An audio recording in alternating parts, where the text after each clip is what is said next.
Sebelum pelajarannya dimulai, Ibu mau Rangga buat pimpin doa dulu terlebih dahulu ya. Silakan Rangga.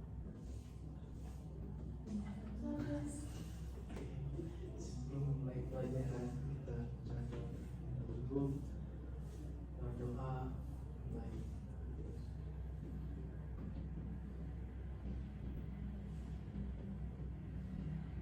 Berdoa ucapkan salam. Assalamualaikum warahmatullahi wabarakatuh. Oke, terima kasih ya Rangga. Selanjutnya Ibu mau absen terlebih dahulu. Yang pertama ada Isma, hari Ibu. Ivani, hari Ibu. Salma, hari Ibu. Rangga. Nah,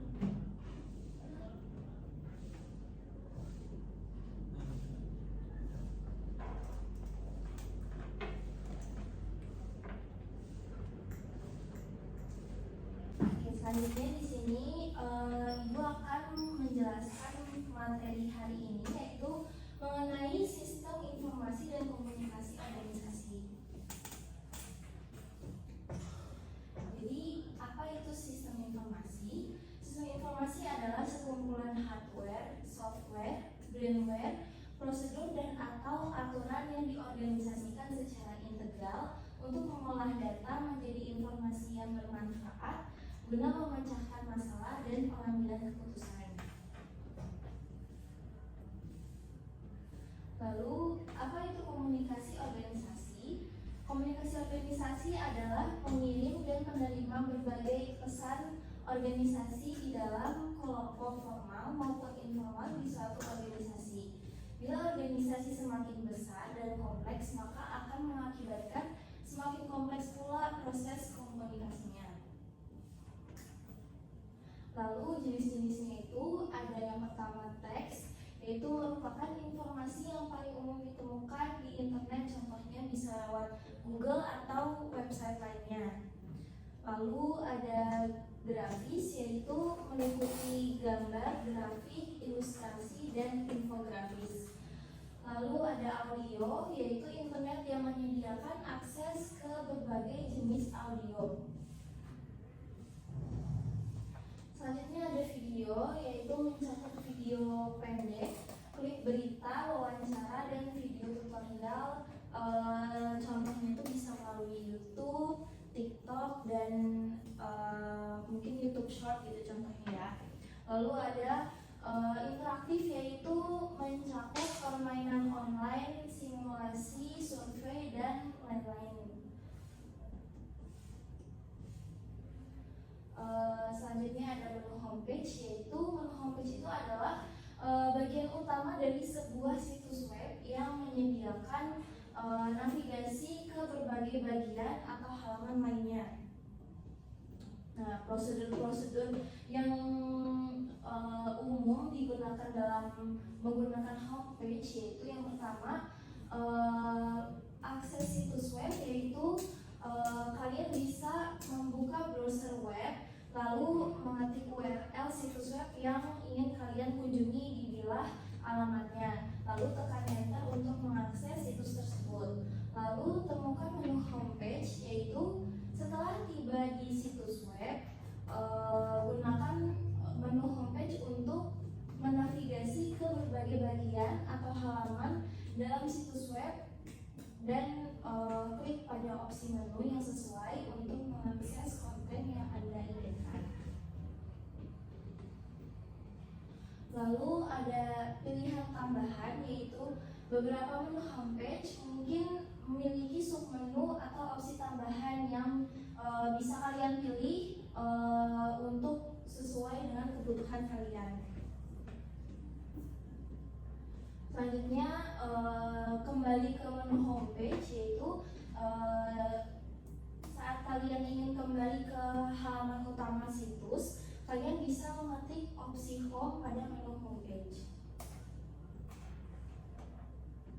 Sebelum Ibu lanjut, mungkin ada pertanyaan terlebih dahulu. Oke, selanjutnya di sini ada jenis komunikasi lisan, yaitu ada komunikasi lisan langsung, yaitu tanpa ada perantara jejak ataupun media, contohnya seperti pembelajaran hari ini. Lalu ada komunikasi lisan tidak langsung, yaitu menggunakan media seperti telepon, komputer, dan media lainnya. Mungkin bisa contohnya saat nge-zoom atau meeting daring gitu. Lalu ada jenis komunikasi tulisan, yaitu yang pertama pesan, surat, atau memo. Bisa contohnya seperti WhatsApp atau aplikasi chatting lainnya. Lalu ada laporan. Selanjutnya, kelebihan komunikasi lisan yaitu menimbulkan timbal balik secara langsung tanpa perlu menunggu respon dari komunikannya, dapat memberikan penjelasan yang lebih rinci dan jelas, dan menimbulkan partisipasi atau tanggapan langsung dari komunikasinya. Lalu kekurangan komunikasi lisan yaitu memerlukan adaptasi atau penyesuaian kondisi dan situasi terlebih dahulu sebelum berkomunikasi, memerlukan suatu uraian dan penjelasan yang lebih detail, dan sulit untuk didokumentasikan tanpa bantuan alat recording. Lalu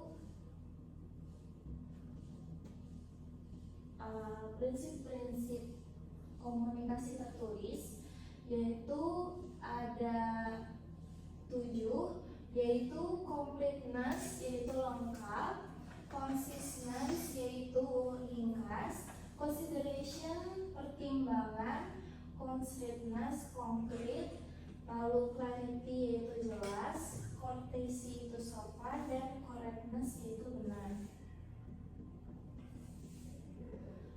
Lalu dasar-dasar komunikasi lisan dan tulisan melalui media elektronik. Yang pertama, komunikasi lisan itu ketika berkomunikasi secara lisan melalui media elektronik, pastikan kalian berbicara dengan jelas dan terdengar dengan baik. Gunakan intonasi yang sesuai untuk mengekspresikan emosi dan pesan dengan tepat.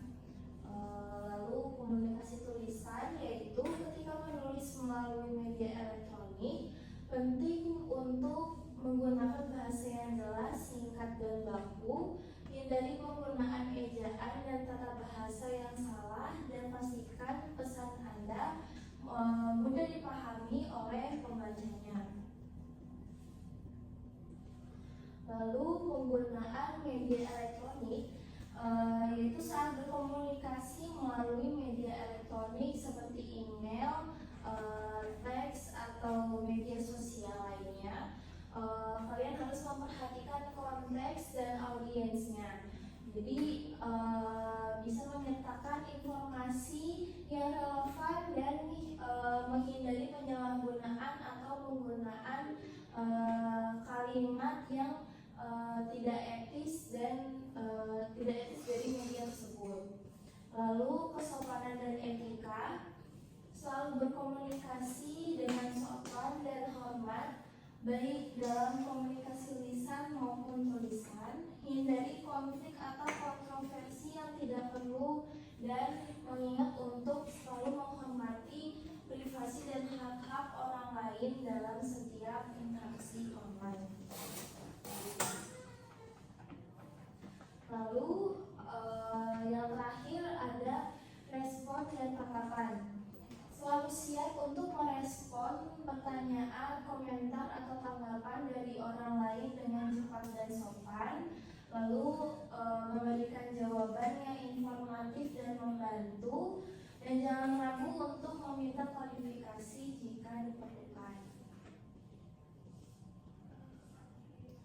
Selanjutnya di sini ada latihan soal yang bisa kalian kerjakan nanti, yang bisa dikumpulkan di pertemuan berikutnya. Di PowerPoint-nya ini nanti akan Ibu kirim di grup kelas supaya nanti bisa lebih dipahami lagi di rumah.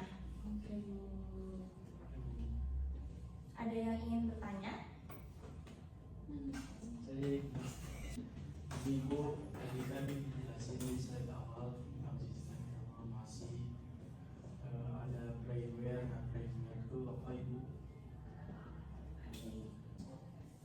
Jadi kalau brainware itu program-program yang bisa digunakan itu melalui pemahaman otak gitu. Contohnya bisa graphic design atau programmer itu kan membutuhkan tingkat ketelitian dan kepahaman dari otak tuh yang lebih mendalam gitu dibanding dengan sistem informasi yang lainnya gitu. Menjawab, enggak?